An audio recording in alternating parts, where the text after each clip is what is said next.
de Jesucristo. Entonces vamos a imaginarnos que vemos a Jesús en los tribunales y en los palacios de Anás, Caifás, Herodes y Pilato. Y nos admiramos de la paciencia que sufrió Jesucristo en las ignominias, las más atroces y penas las más sensibles. Entonces se pide la gracia de sufrir con silencio y humildad las ignominias y las penas.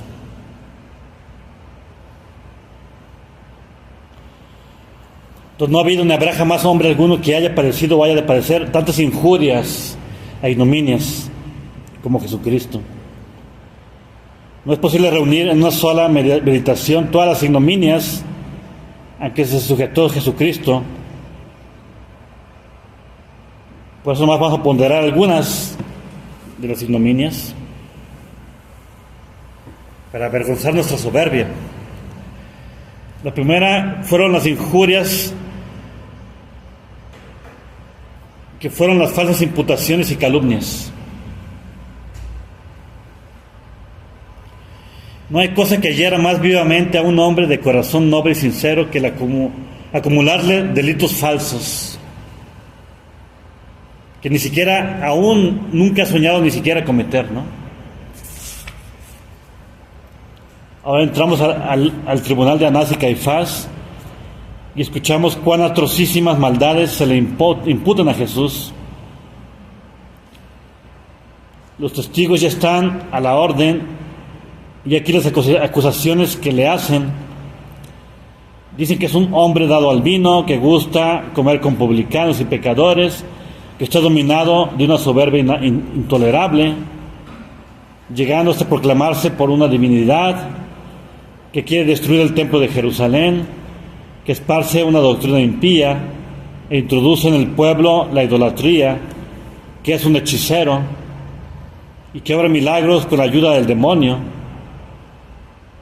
con quien tiene secreta inteligencia, que es un seductor y astutamente maquina la ruina del pueblo escogido.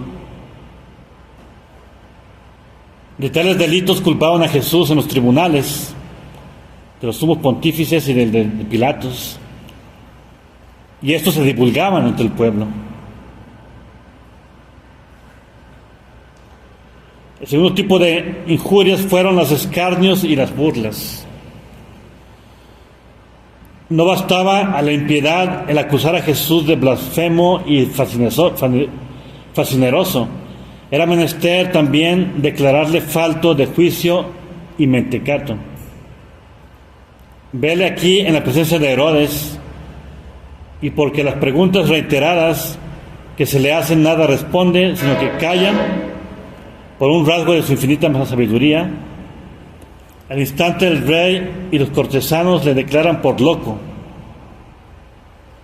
y como tal es cubierto de una vestidura blanca, y entre las burlas y las irrisiones de la insolente plebe le conducen a Pilato por las calles más públicas.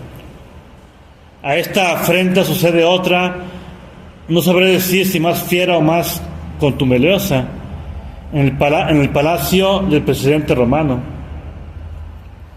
Los soldados de este, instigados por los hebreos, determinan hacer con Jesús una diversión.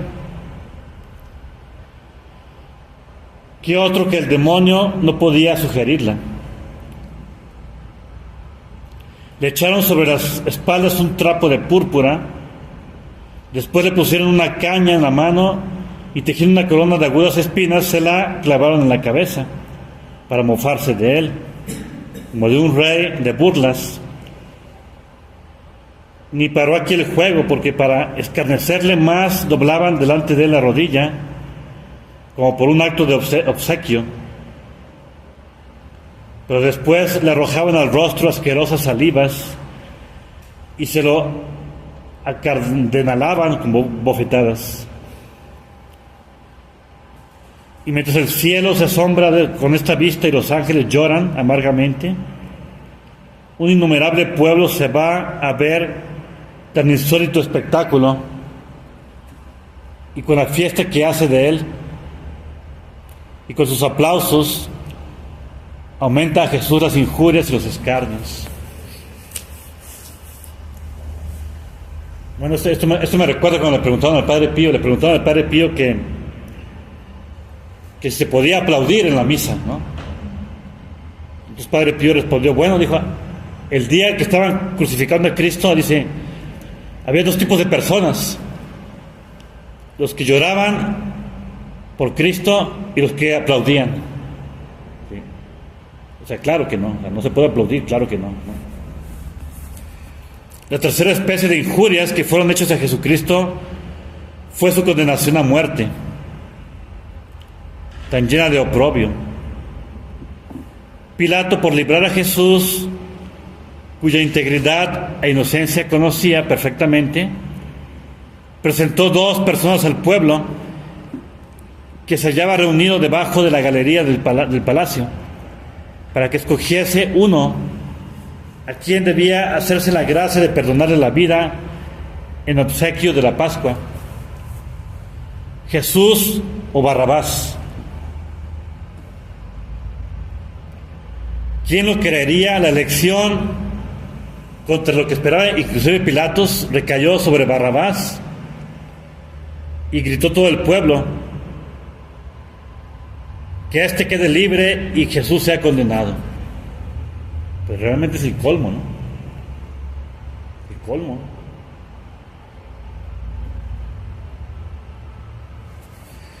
Mas ¿cómo es esto que se quiere sea condenado Jesús y absuelto Barrabás? ¿Quién es este? Es un fascineroso, un sedicioso y un homicida. ¿Y a este debe absolverse y condenarse a Jesús? Sí, así lo queremos. Y gritan: ¡viva Barrabás y muera Jesús! Aquí es un paréntesis. O sea, Barrabás significa hijo del Padre. Bar es hijo de, Abad, Padre. Aquí está diciendo: queremos al Hijo del Padre del mundo y que muera Jesús, que es el Hijo del Padre divino. Es como diciendo, preferimos al hombre a Dios. O sea, es la abominación de la desolación, ¿no? Y muy parecido a lo que sucede hoy en día. Ponen al hombre en lugar de Dios, en el lugar santo, ¿no? En la liturgia. ¿Qué mal ha hecho Jesús? Mas si Jesús ha de morir, ¿a qué muerte se le ha de sentenciar? Pues, ¿cuál es el motivo? Aún sería mucha severidad hacerle morir al golpe de una espada. No. Ha de morir de una muerte la más dolorosa y al mismo tiempo la más ignominiosa. Los más grandes delincuentes serán crucificados. Será la peor de las muertes, la más humillante y dolorosa. Ha de morir enclavado en una cruz, como suelen morir los malhechores más infames y más malvados. Y ha de morir en medio de dos asesinos, a fin de que todos sepan que ha excedido a todos en maldad. Lo ponen en medio. Y así lo quiso el pueblo. Así lo sentenció Pilato. Así fue Jesús conducido a la muerte de la cruz, entre el gozo festivo de los sumos sacerdotes, entre las ignominias, blasfemias de los escribas y fariseos, y entre los más mordaces y risones de un inmenso pueblo. Entonces puntualmente se verificó la predicción del profeta, que en persona de Jesucristo testificó: yo soy un gusano y no un hombre, el ludibrio de los hombres, el desecho de la plebe.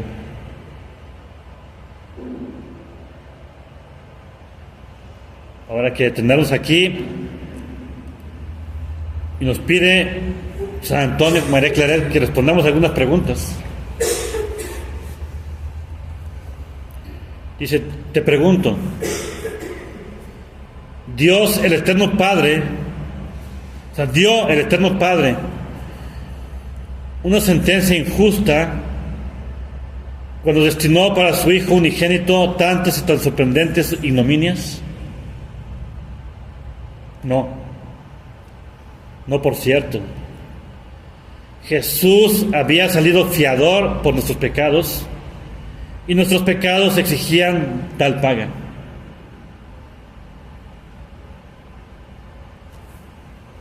Ahora hay que detenernos aquí un poquito, ¿no?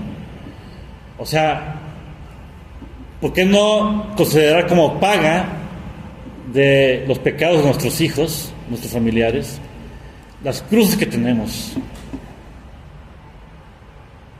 Ahí está un motivo suficiente para sufrir con paciencia, con gozo y con resignación. A lo mejor esas cruces mías son las que necesito o necesitan mis hijos, mis parientes, para salvarse.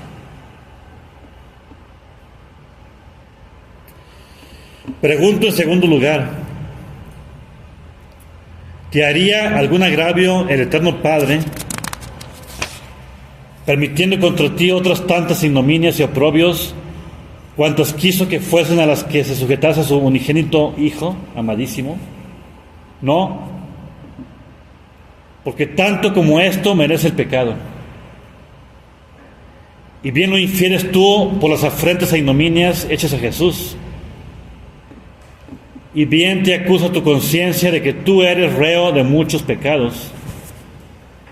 Pregunto en tercer lugar, si tú crees que el pecado merece tales ignominias, sabiendo tú que has pecado, ¿no será intolerable tu soberbia si rehusas soportar siquiera un ligero desprecio?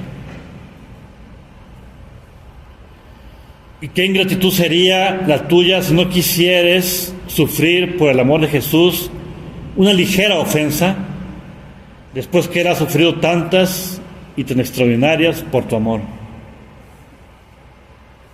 En los coloquios, la confusión de uno mismo. Y el punto número 2. No ha habido hombre en el mundo que haya soportado las ignominias y los ultrajes como lo soportó Jesús. El real profeta expresó esta humildad verdaderamente portentosa con que Jesús soportó las ignominias y los ultrajes con las siguientes palabras: me hice semejante a un sordo que no oye y a un mudo que no abre su boca. Pondera, alma mía, estas breves palabras y admira la estupenda humildad que bajo este portentoso silencio se esconde. Primero, Jesús fue inocente, y tal que jamás se pudo atribuir cosa que no fuese recta, y que con razón pudiese ser censurada. Los delitos de que se le acusaban eran invenciones maliciosas de sus enemigos, y si Jesús hubiera querido hablar, en un momento hubiera podido hacer patentísima a todos su inocencia, que enmudeciesen sus enemigos a la presencia de todo el pueblo y cubrirlos de rubor y de vergüenza, pero no quiso. Jesús era omnipotente. Bastaba una palabra suya para hacer caer de las nubes rayos sobre todos sus enemigos y precipitarlos a todos en el abismo. Con una sola palabra hubiera podido dar a conocer su divinidad a todos los hombres y hacer que toda Jerusalén le adorase por el Mesías tan largo tiempo esperado. Tercero, Jesús era la sabiduría infinita. Sabía que sus enemigos abusarían de su silencio y que no descansarían hasta que lo hubiesen visto morir en un patíbulo y con una muerte infame. Sabía también que su querida madre y los apóstoles padecerían extremadamente por este silencio. Sabía que de callar así tomarían ocasión para desacreditar los milagros que había obrado, para condenar por errónea su doctrina y para enfurecer contra su nueva iglesia. Y para enfurecerse contra su nueva iglesia. Todo lo sabía él. Con todo, estos motivos tan poderosos no fueron suficientes para sacar de su boca una palabra para disculparse. Quiso callar y callar hasta su última respiración. Oh Jesús, oh admirable Jesús mío, cuán estupendo y elocuente es vuestro silencio. Cuán sublime esta vuestra doctrina. Cuán singular este vuestro ejemplo. Mas hay cuán pocos son los que te imitan. ¿Dónde están aquellas almas que siendo afrentadas con ignominias y ultrajes saben callar con Jesús? Bien habrá quien sepa acomodarse con otras dificultades y mortificaciones, sobre todo si se emprenden por su propio juicio. Mas callar entre las ignominias, amar los vituperios y calumnias, no alejar de sí las injustas imputaciones, esto es una carga para pocas espaldas. Pero entre tanto siempre será una verdad incontrastable que el ejemplo de Jesucristo es el único camino para la santidad. Y quien no le imite siempre será pequeño a sus ojos, ni tendrá esperanza de llegar alguna vez a la perfección. Bueno, aquí los dejo para la meditación.